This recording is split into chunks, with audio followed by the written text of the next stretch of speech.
Dhe gjithmonë ka ekzistuar ajo doktrina që siguria në këmbim të naftës.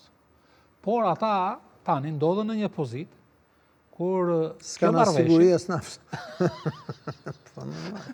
Këtë desha të them, e ke parasysh, si mendon se këta do të lëvizin në të ardhmen? S'kan shumë zgjedhje me S'kan shumë zgjedhje. S'kan shumë zgjedhje sepse do duhet të ruajnë edhe... A është më mirë që të krijojnë armatimet e tyre, prodhimet e tyre? Po janë tyre? shumë vonë për të gjithë. Duhet të krijojnë, shiko, e para njerë do duhet të kenë një doktrinë të mbrojtjes dhe doktrinë ushtarake. E para. E dyta, ata gjenden në kushtet që janë të detyruar të paguajnë gabimet e bëra, sepse ata e fokusuan gjithçka tek zhvillimi edhe tek mirëqenia dhe tek luksi. Nuk kuptoj këtu Katarin, Emiratet e tjerë. Arabia Saudite, Kuwaiti. Dhe shumë mirë që e bën. Por këtë gjën tjetër e kanë lënë pas, sepse konsideruan që luftat janë të kaluara. Ndërkohë rajoni është i militarizuar, sepse nuk ka shumë kohë që është bërë lufta në Irak, edhe lufta në Siri.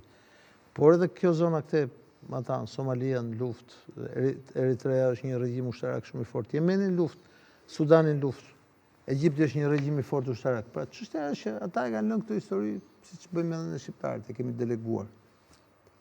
Dhe janë përballë kësaj pike. Tani nuk e di se cilat vendimmarrje do marrin, por sigurisht do duhet të rishikojnë të gjithë strategjinë dhe doktrinën e tyre të mbrojtjes dhe në afatmesëm dhe në afatgjatë.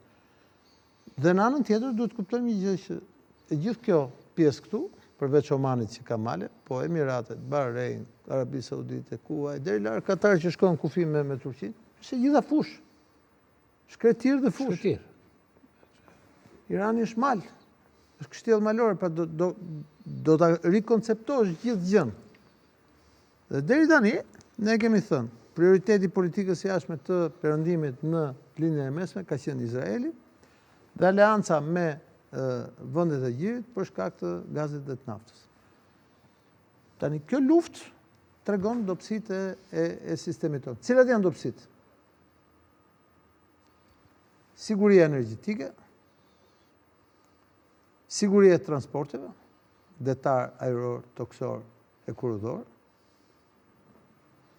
Edhe ç'është më e rëndësishmja, çështja e gjitha çështjeve që unë kam përmendur gjithmonë dhe kemi bërë një emision këtu që janë gasjellsat dhe naftësjellsat.